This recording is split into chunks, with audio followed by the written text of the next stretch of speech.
En el corazón de la jungla Hablamos de una civilización descubierta en medio de la selva. se encuentran los misteriosos restos de una civilización que vivió en el continente durante más de 1000 años. Tenían atributos sobrenaturales. Eran los antiguos mayas.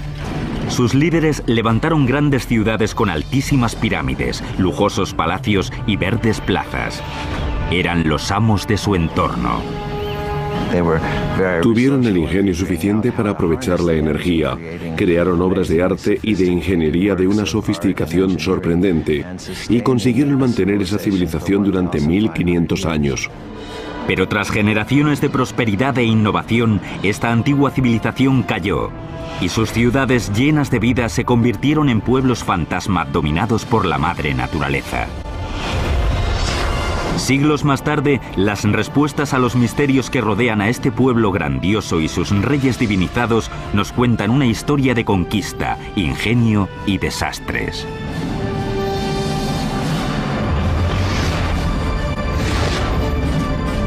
La construcción de un imperio, los mayas. Año 869. En las tierras bajas de la selva guatemalteca, los mayas empiezan a estar desesperados. La comida y el agua escasean. Miles de personas están muriendo de hambre y la desnutrición y las enfermedades diezman a la población. Los mayas ya no confían en que sus líderes divinizados sean capaces de aplacar a los dioses. La inestabilidad política se extiende por los reinos y una a una, las grandes ciudades-estado son abandonadas. La gran civilización maya se desmorona. Las ciudades empiezan a caer una tras otra. Quedan abandonadas. Los reyes desaparecen y la cultura maya clásica llega a su fin. ¿Qué le sucedió a este poderoso pueblo? Los expertos siguen sin tener respuestas claras. Sabemos que empezaron a desaparecer. La pregunta es, ¿cómo sucedió? La respuesta podría estar en unos complicados jeroglíficos conocidos como el Códice Maya. Un jeroglífico es un medio complejo de transmitir toda la información que los mayas eran capaces de pensar o expresar.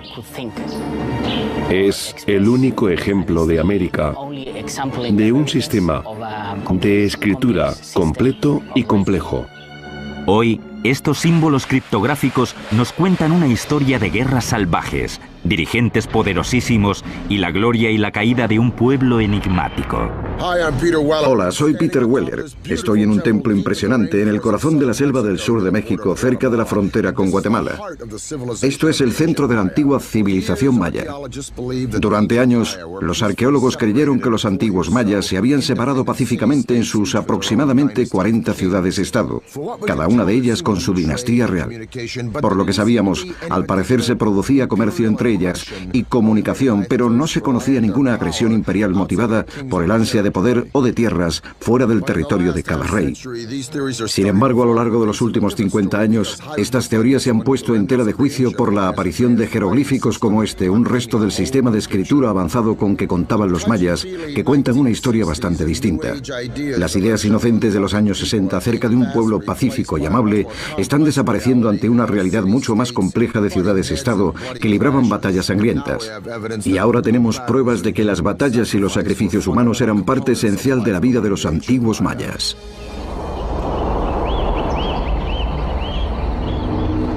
Pero la civilización maya no se convirtió en una compleja red de ciudades-estado de un día para otro. Los mayas aparecieron probablemente unos 2000 años antes de Cristo. En el año 500 a.C., la población aumentaba y las pequeñas comunidades se estaban convirtiendo en los primeros asentamientos mayas importantes en América Central. En el año 250 a.C.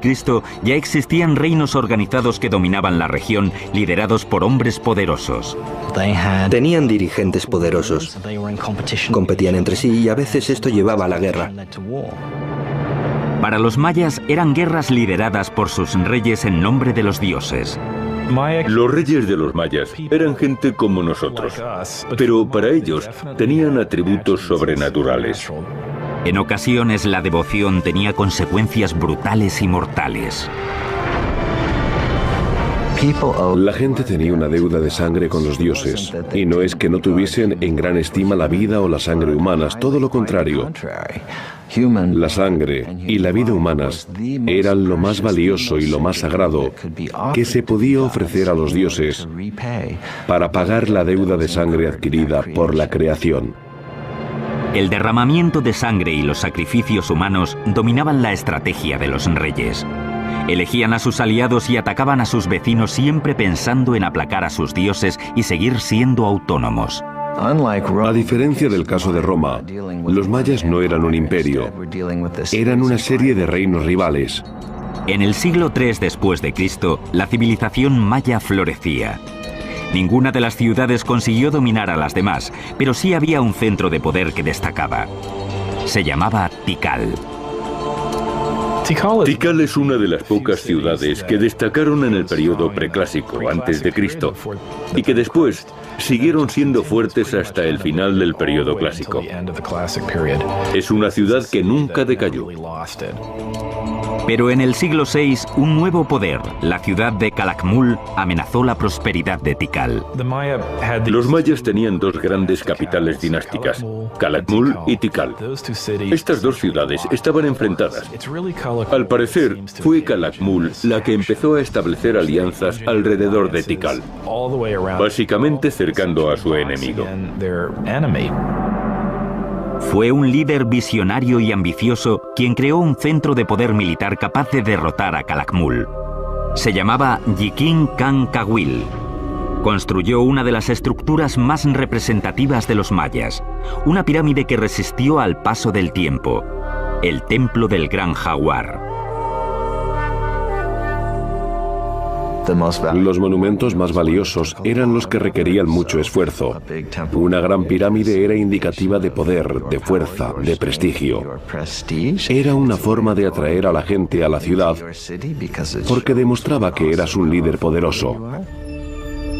La construcción en un entorno semitropical con materiales rudimentarios suponía todo un reto, sobre todo cuando se pretendía construir en vertical con tecnologías de la Edad de Piedra. Los mayas desconocían casi todas las tecnologías que asociamos con las grandes construcciones de piedra. No tenían bestias de carga. No tenían herramientas de metal. Lo que sí tenían los mayas era un suministro casi ilimitado de piedra caliza maleable y mucha mano de obra. Tu trabajo era una de las cosas que tenías que ofrecer al rey cada año. Se extraían bloques de piedra caliza y se transportaban, se empujaban y se movían a base de fuerza bruta hasta el lugar de la construcción. Utilizaban una cosa que llamamos mecapal. Es una correa que se ponían en la frente y con eso transportaban a veces cientos de kilos de escombros. Un nivel tras otro, la pirámide se iba levantando. Se levantaban andamios de madera desde los que se trabajaba a medida que la estructura crecía. Los artesanos daban forma a la caliza con herramientas de piedra y mazos de madera. Aunque el interior estaba lleno de escombros, el exterior se pulía cuidadosamente. Se cubría con una fuerte argamasa conocida como estuco maya y se pintaba de rojo. Aunque conocían la rueda, aunque conocían el metal, decidieron no darles uso práctico. Y creo que en parte se debió a que según su visión del mundo, las cosas valían más si se hacían con mucho trabajo. Con casi 45 metros de altura, el templo del Gran Jaguar se alza hacia el oeste de cara al sol poniente. Este rascacielos de la antigüedad sin duda llamaba la atención de todos los que pisaban la gran plaza de Tikal como símbolo de poder y redención. Pero la maravilla construida por Yikin Khan Kawil era solo el principio. En el año 736, Kawil venció a su rival más importante, Calakmul. Entonces, en los años 743 y 744, atacó y venció a dos importantes aliados de Calakmul que rodeaban Tikal, el Perú al oeste y Naranjo al este. Así consiguió romper el cerco que había amenazado con asfixiar a Tikal. Para celebrarlo, construyó varias ampliaciones del palacio, nuevas pirámides. La de Tikal, que vemos hoy, es en gran parte fruto de aquellas victorias. Es posible que incluso pusiera en marcha la construcción de la estructura más alta de Tikal, el Templo Cuarto. Esta inmensa pirámide, construida con 190.000 metros cúbicos de piedra, tenía más de 64 metros de altura, o 22 pisos, casi tanto como las torres del puente de Brooklyn. Sobresalía por encima de la bóveda de la selva y permitía tener una visión de 180 grados de la ciudad. A lo lejos, otras ciudades mayas construían ambiciosas estructuras. Pero en aquel momento, con el rey Jiquín Cancahuil en el poder, Tikal era el centro indiscutible de la civilización maya. Aunque la ciudad no era la única. Lejos de allí, a unos 400 kilómetros al oeste, otra dinastía se dedicaba a levantar una gran acrópolis. Allí, en el siglo VII, surgió un ambicioso rey que convirtió una de las ciudades más húmedas del mundo en la meca de la arquitectura del Nuevo Mundo.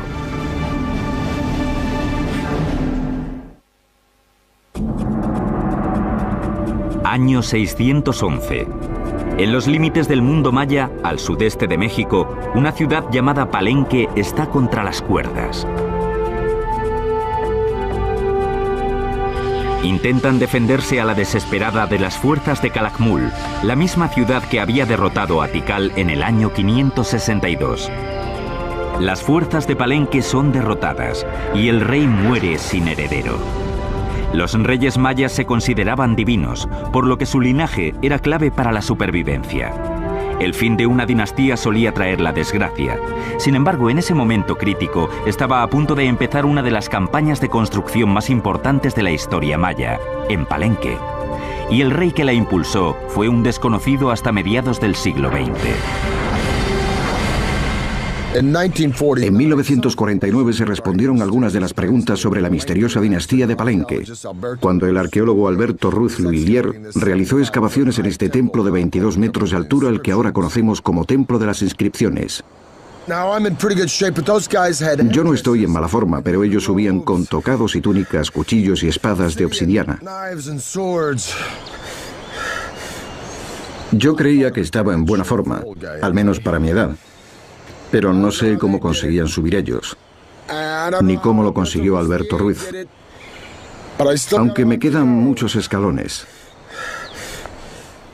Al llegar a este santuario, miró alrededor y vio esto. Una serie de agujeros en el suelo, tapados con piedras, y supuso que de ellas colgaban cuerdas que servían para levantar una losa, como una trampilla. Tiró de ella, levantó esto y bajó por una escalera empinada, llena de polvo y de escombros. Nunca antes había visto una pirámide maya como esta. Así que sus hombres se pusieron a cavar y cavar y cavar hacia lo desconocido. Las escaleras estaban resbaladizas por la humedad y el tiempo y la lluvia. Pero al final llegó a un llano y allí descubrió que el camino continuaba y encontró puertas ocultas, pasadizos, indicios de que se habían hecho muchos cálculos y planes para construir esta estructura. Por fin, 3 largos años después, llegó hasta el fondo de esta escalera de 25 metros y allí encontró un pequeño pasillo en el que había una caja de piedra y dentro de ella 6 esqueletos, los restos de personas que habían sido sacrificadas para proteger a la persona para la que se construyó este templo. Pero no sabía quién era esa persona. Y al final vio una puerta enorme, una gran piedra triangular. Así que la abrieron y entraron. Y tras esa puerta triangular encontraron una cripta de unos 10 metros de largo y 7 de alto. Y dentro de la cripta, un sarcófago enorme tallado de un solo bloque de caliza. Y encima del sarcófago, una enorme losa con grabados de un rey. Este lado, por cierto, está cubierto de cinabrio, de color rojo, venenoso al tacto, para evitar saqueos. Si los antiguos egipcios lo hubieran usado, quizá hoy se conservarían más antigüedades. Como decía, en este lateral está dibujado un escudo y en el santuario hay otro. La palabra maya para escudo es Pakal. De modo que Alberto Ruz había descubierto la tumba del rey maya más importante, Pakal el Grande. La ascensión de Pakal al trono en el 615 se produjo durante la época más crítica para Palenque. Al no haber heredero, los ancianos de Palenque recurrieron a una extraña, a una mujer de la realeza que vivía fuera del reino llamada Sak Kuk. La mujer regresó a Palenque con su hijo adolescente, Pakal. El futuro de Palenque pendía de un hilo cuando el joven fue coronado rey por su madre. Tenía solo 12 años. Ella cuidó del trono durante más de 10 años, hasta que él creció. Mientras crecía, el joven rey Pakal tuvo que divinizarse para legitimar su reinado. Proclamó que su madre era la personificación de la primera madre, que había creado a los hombres y a los dioses. Él, por lo tanto, era hijo de una diosa, una posición elevada que disipaba todas las dudas sobre su legitimidad. Seguramente era un hombre carismático, tuvo que serlo. No tenía ningún poder, tuvo que asentarse a base de carisma y decisión. Como recién llegado, alguien que tenía que demostrar su valía, tenía que ser lo más ostentoso posible. Así que construyó los edificios más grandiosos. Creó muchos patrones arquitectónicos nuevos. Para autentificar su linaje, Pakal se puso a construir nuevos edificios que revitalizaran su maltrecho reino.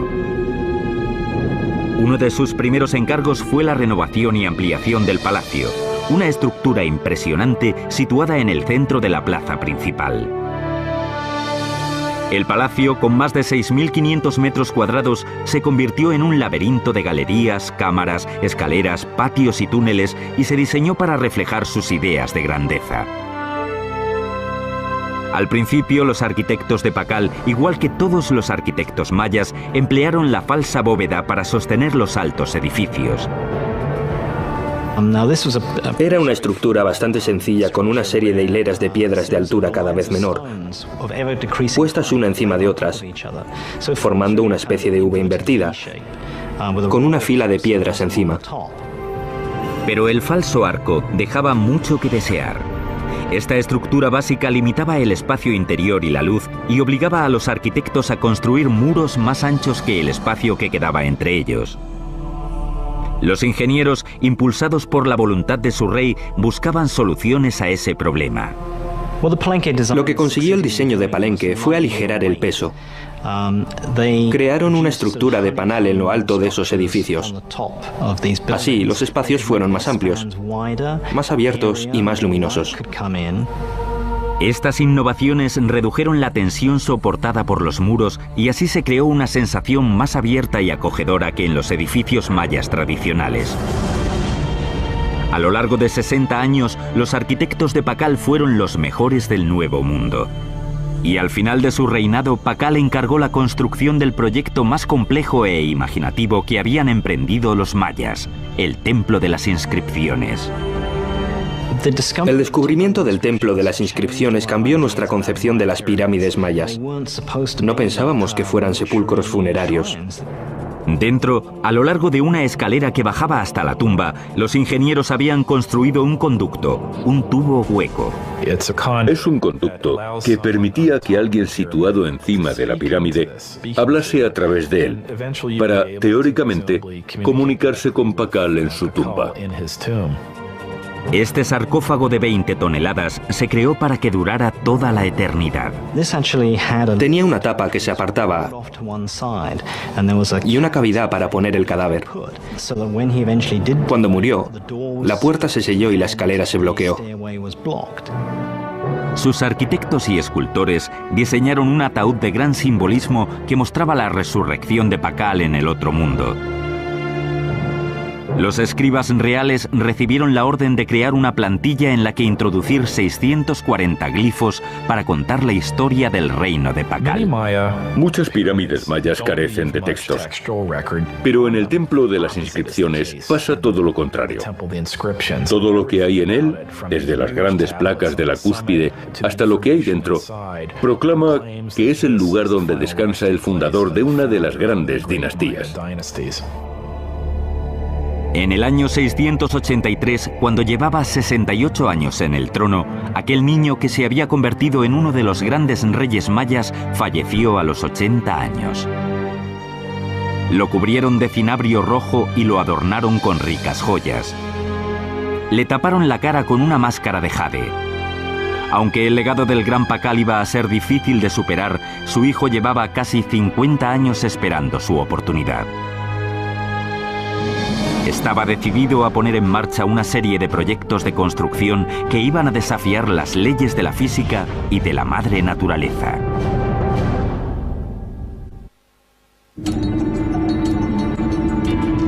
Año 684. El poderoso rey Pakal ha convertido Palenque en una de las capitales mayas más grandiosas de la historia. Tras 68 años en el trono, fue enterrado en una tumba que podría rivalizar con las de los faraones egipcios. Ahora es su hijo quien tiene que engrandecer el legado de su padre y labrarse su propio reinado. Se llamaba Kambalam. Pakal fue el fundador de la dinastía, pero su hijo la consolidó. Se encargó de asegurar la continuidad de esa dinastía. El rey, de 48 años, emprendió inmediatamente la construcción de un complejo de 3 pirámides que sería su legado a la historia. Diseñó y construyó el Grupo de la Cruz, uno de los grupos de templos ceremoniales más hermosos y complejos del mundo maya. Son sus monumentos conmemorativos, más altos que el palacio.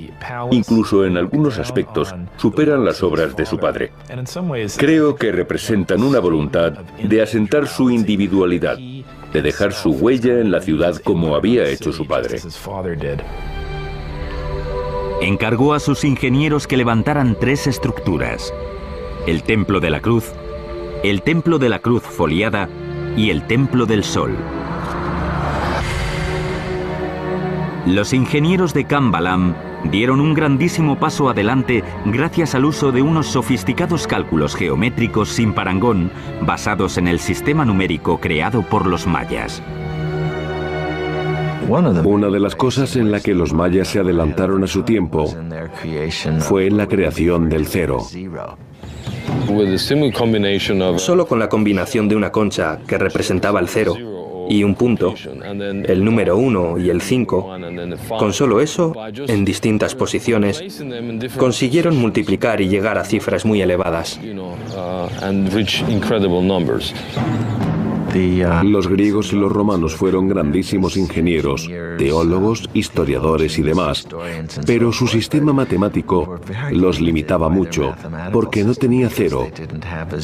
Lo irónico es que fueron capaces de hacer grandes obras públicas y filosofía y todo eso, pero comparados con los mayas, eran malos en matemáticas. Las matemáticas avanzadas de los ingenieros de Kambalam podrían haber incluido el descubrimiento de proporciones como la raíz cuadrada de los rectángulos y algo llamado el número áureo, una proporción natural que se da en los animales, la naturaleza e incluso el cuerpo humano, como la relación de 1 a 1,618.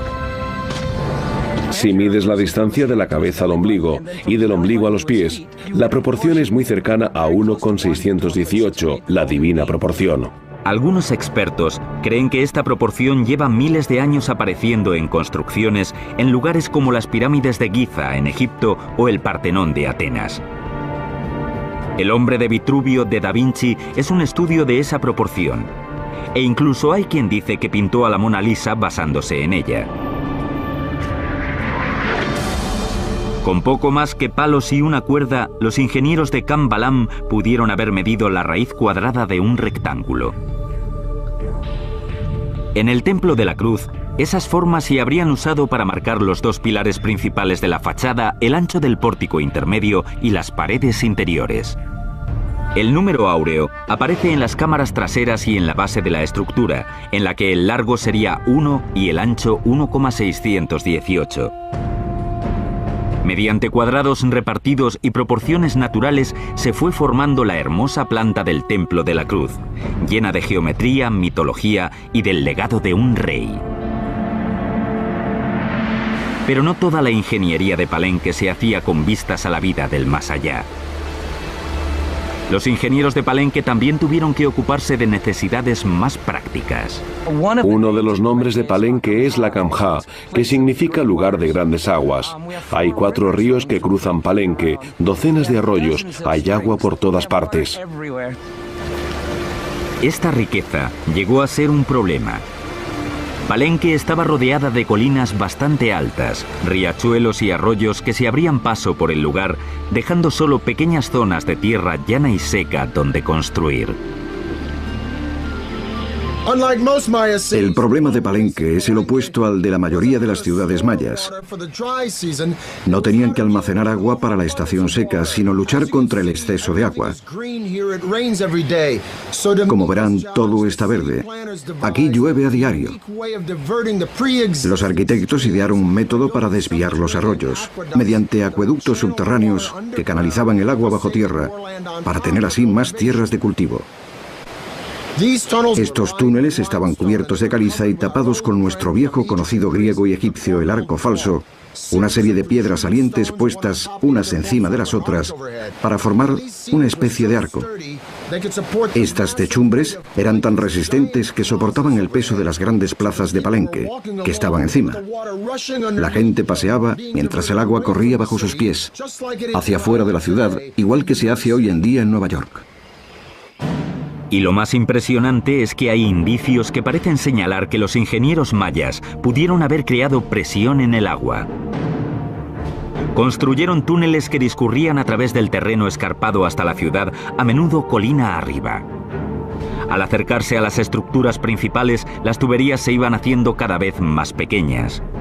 Igual que en las fuentes romanas, la presión del agua iba aumentando al disminuir el grosor de la tubería, lo que permitía que hubiera agua corriente en los edificios de Palenque. Hay sistemas de piscinas, de acueductos. En su época habrían rivalizado con los acueductos romanos. No se conoce una utilización similar de la presión en ningún otro lugar, y no vuelve a aparecer hasta que los españoles traen la tecnología consigo. En total, Cambalam y su padre Pacal gobernaron Palenque durante casi 100 años y llevaron la ingeniería maya a su máximo apogeo. El futuro parecía prometedor para esta ciudad tan próspera. Pero sus años de gloria estaban a punto de terminar de forma repentina. Algo estaba pasando en el mundo maya, algo que iba a provocar la desaparición de las ciudades-estado. En el siglo VIII, Palenque, Tikal y los demás reinos del mundo maya se expandían por el continente. Las grandes pirámides, la planificación urbana y los lujosos palacios reales daban fe de la gloria de los grandes reyes. Pero de repente, las ciudades empezaron a decaer, unas tras otras. Los escultores reales dejaron de hacer inscripciones con datos históricos en los monumentos, y los reyes paralizaron sus proyectos de construcción. La civilización maya cayó en la oscuridad. No es que las tierras quedaran abandonadas de la noche a la mañana. Un reino cayó aquí, 10 años después cayó otro allá, y después otro más allá. Las causas de la caída de los mayas siguen siendo motivo de discusión entre los expertos. Se trata de una sociedad que estaba llegando al límite. No hay una única explicación para esta desaparición, pero los expertos creen que una catástrofe medioambiental pudo haber provocado la caída de la civilización maya. El suelo dejó de producir. La falta de comida y la contaminación del agua provocaron desnutrición y enfermedades. Los mayas ya no confiaban en que sus reyes intercedieran ante los dioses, porque su sociedad había entrado en una espiral de muerte y sus reyes, que durante mucho tiempo les habían traído la prosperidad, no podían hacer nada. Así que desgraciadamente poco a poco la gente se fue marchando y los antiguos mayas abandonaron para siempre sus bellas ciudades. No hay restos de fosas comunes. No pudieron desaparecer. ¿A dónde fueron esos millones de mayas? Si querías irte a algún sitio, tenías que irte al norte, al norte. Las ciudades que murieron en el sur, esas ciudades que cayeron en el olvido, no volvieron a resurgir. Pero en la península del Yucatán sí prosperaron ciudades, y algunas crecieron muchísimo. A este crecimiento contribuyó la red de caminos llamados sacbés o caminos blancos. Los sacbés no solo servían para el transporte, eran símbolos del gran poder político de dos ciudades aliadas que contaban con los medios para crear ese magnífico camino entre los dos reinos. Estos caminos, que llegaban a tener 100 kilómetros de largo, eran auténticas maravillas. Ponían grandes rocas a ambos lados del camino y lo rellenaban con adoquines y piedras. Y después cubrían la superficie con estuco, yeso y creaban una superficie suave. En la península del Yucatán, los sacbés creaban muchas veces un camino totalmente recto a través del terreno accidentado. No es fácil crear una línea de 100 kilómetros que no se desvíe ni un solo grado. Me gustaría saber qué instrumentos usaron. No lo sabemos. Estos caminos permitieron el renacimiento y el comercio en el norte. Y allí es donde los supervivientes de las tierras del sur acudieron en busca de una nueva vida, a la ciudad llamada Chichén Itzá. Chichén Itzá se convirtió en la ciudad más grande y más poderosa entre el año 800 y el 1050, más o menos. Era una ciudad grandiosa, muy cosmopolita y seguro que se enorgullecía de tener esa fama. Uno de los edificios más importantes de esta ciudad era el Caracol, un observatorio astronómico. Los mayas estaban obsesionados con el tiempo y las estrellas, y se pasaron siglos mirando al cielo en busca de respuestas. Los mayas seguramente tuvieron un gnomon, que eran dos barras cruzadas. Mirando a la intersección de las dos barras podían enfocar un objeto. Con herramientas básicas, los mayas consiguieron estudiar el movimiento de las estrellas y los planetas y el paso del tiempo. Igual que el Stonehenge, ahí es donde se observaba la luna y el sol.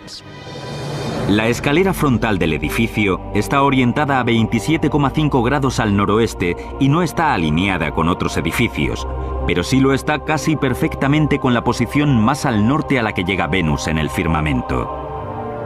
El edificio se alineó perfectamente con los cuerpos celestes y sus movimientos, por ejemplo con el movimiento de Venus y los solsticios. En la torre más alta del edificio se siguen conservando 3 aberturas, pequeñas, estrechas y situadas de forma irregular, pero están alineadas con los astros. En el caracol, en su orientación, en su peculiar situación, en la alineación tan rara que tiene, se nota que se centraron en los movimientos de Venus. Venus es un astro que parece moverse de forma variable en el firmamento, a veces hacia aquí, a veces hacia allá. El caracol parece querer ver a Venus cuando llega al final de sus movimientos. Estas agudas observaciones astronómicas permitieron a los mayas construir sus calendarios, los más exactos del mundo antiguo. Los mayas tenían 2 calendarios, uno ritual y otro solar, muy similar al que utilizamos hoy en día en Occidente. Los mayas calcularon que el año solar tenía 365 días. Sus cálculos sobre los movimientos de Venus y los eclipses de luna eran igualmente exactos. En solo 200 años, los mayas habían conseguido renacer tras la catastrófica destrucción de sus ciudades más meridionales. Pero ahora el norte se enfrentaba a un enemigo más peligroso, uno capaz de aniquilar a los mayas dejando sus ciudades intactas. En el siglo IX, las ciudades mayas clásicas desaparecieron misteriosamente, poniendo fin a la era de la prosperidad y el crecimiento. Los mayas renacieron en el norte, y allí comenzaron a combinar la astronomía y la ingeniería a un nivel sin precedentes. En Chichén Itzá, la obsesión de los mayas por el cielo dejó su huella en la arquitectura.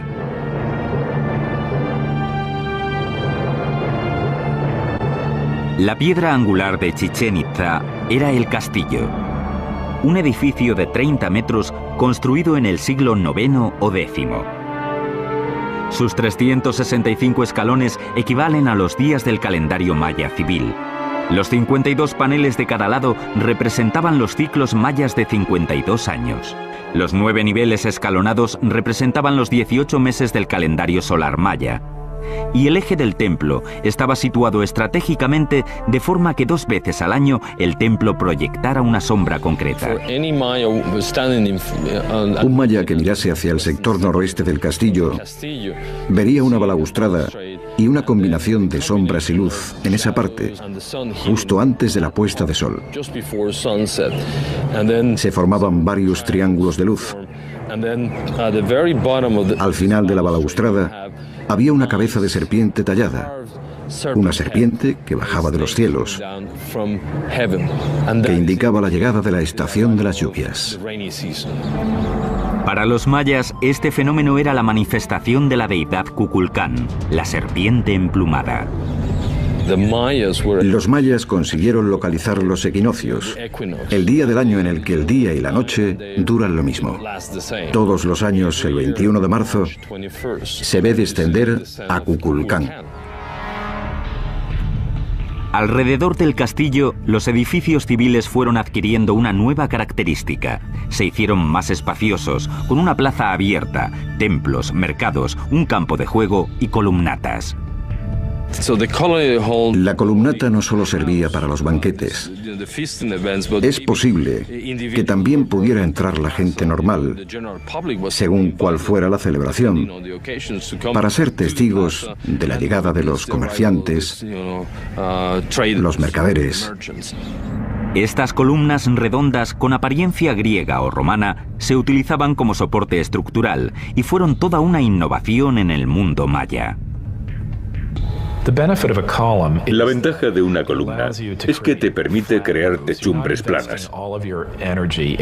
Ya no tienes que gastar energías en crear edificios de piedra con falsas bóvedas que podrían caerse. Las columnas tienen un diseño sencillo, cilindros redondos colocados unos sobre otros y rellenados con escombros. En lo alto se colocaba una pieza cuadrada y a continuación techos planos de estuco y madera para crear grandes interiores cubiertos.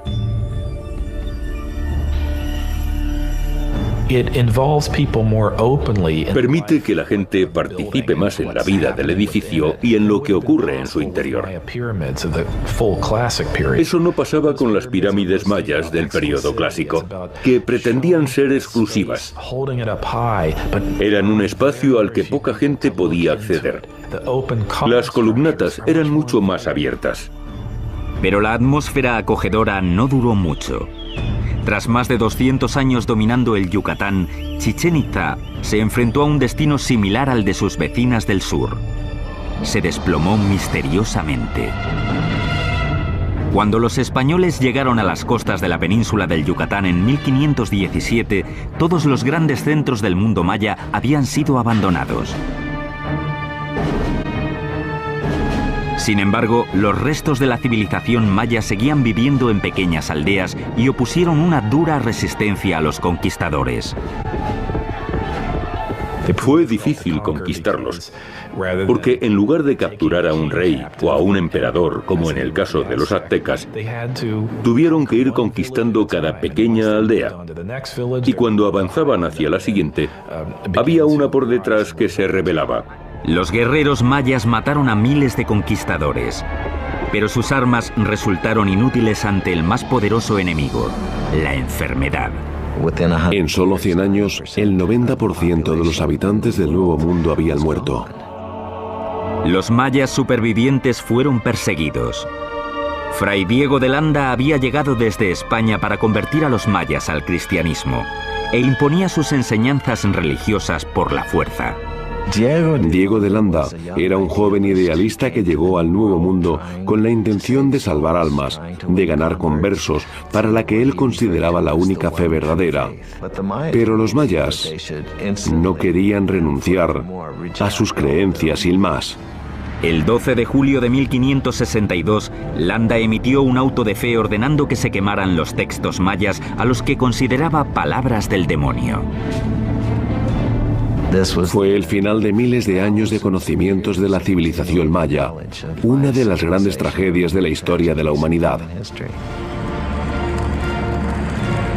Por suerte, 4 códices sobrevivieron a ese infierno y al paso del tiempo.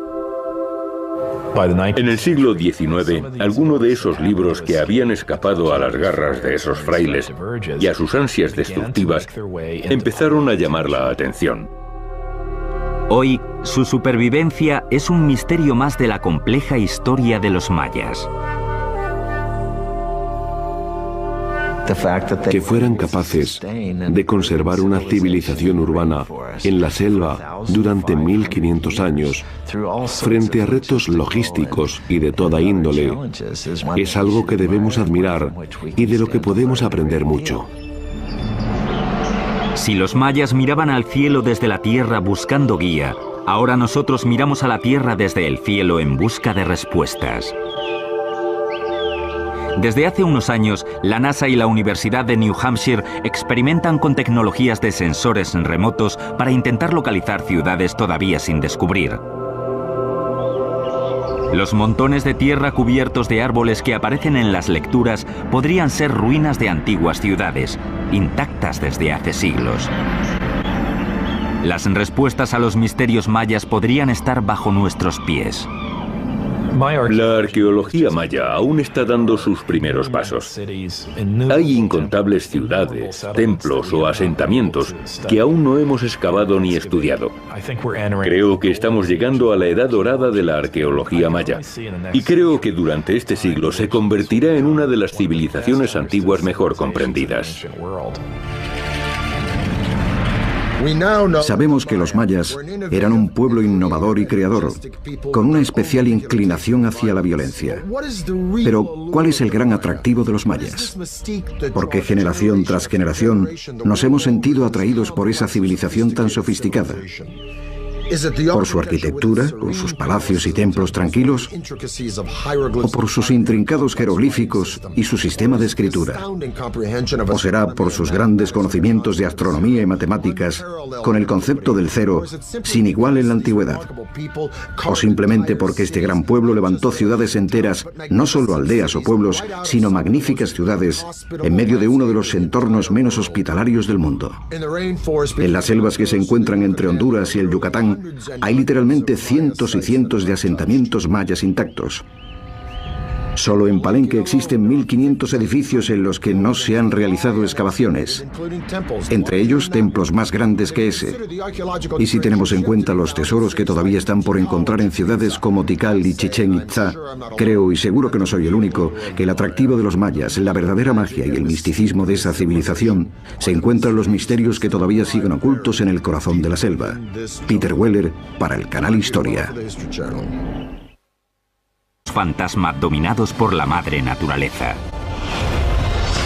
Siglos más tarde, las respuestas a los misterios que rodean a este pueblo grandioso y sus reyes divinizados nos cuentan una historia de conquista, ingenio y desastres.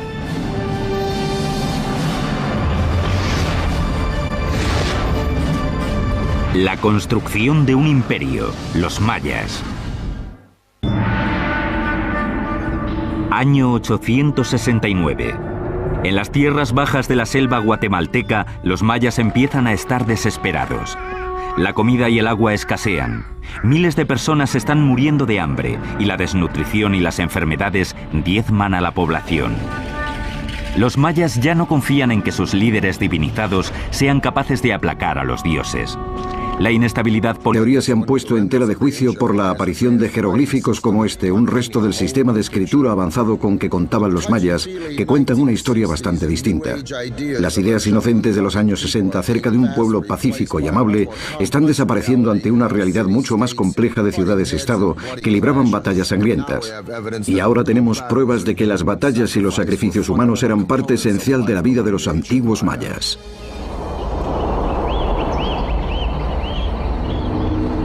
Pero la civilización maya no se convirtió en una compleja red de ciudades-estado de un día para otro. Los mayas aparecieron probablemente unos 2000 años antes de Cristo.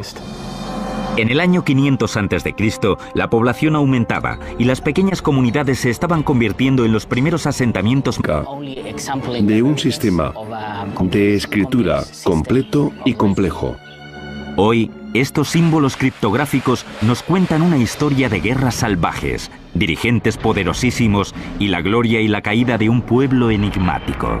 Hola, soy Peter Weller. Estoy en un templo impresionante en el corazón de la selva del sur de México, cerca de la frontera con Guatemala. Esto es el centro de la antigua civilización maya. Durante años, los arqueólogos creyeron que los antiguos mayas se habían separado pacíficamente en sus aproximadamente 40 ciudades-estado, cada una de ellas con su dinastía real. Por lo que sabíamos, al parecer se producía comercio entre ellas y comunicación, pero no se conocía ninguna agresión imperial motivada por el ansia de poder o de tierras fuera del territorio de cada rey. Sin embargo, a lo largo de los últimos 50 años, estas... En el corazón de la jungla Hablamos de una civilización descubierta en medio de la selva. se encuentran los misteriosos restos de una civilización que vivió en el continente durante más de 1000 años. Tenían atributos sobrenaturales. Eran los antiguos mayas. Sus líderes levantaron grandes ciudades con altísimas pirámides, lujosos palacios y verdes plazas. Eran los amos de su entorno. Tuvieron el ingenio suficiente para aprovechar la energía, crearon obras de arte y de ingeniería de una sofisticación sorprendente y consiguieron mantener esa civilización durante 1500 años. Pero tras generaciones de prosperidad e innovación, esta antigua civilización cayó y sus ciudades llenas de vida se convirtieron en pueblos. La política se extiende por los reinos y una a una las grandes ciudades-estado son abandonadas. La gran civilización maya se desmorona. Las ciudades empiezan a caer una tras otra. Quedan abandonadas. Los reyes desaparecen y la cultura maya clásica llega a su fin. ¿Qué le sucedió a este poderoso pueblo?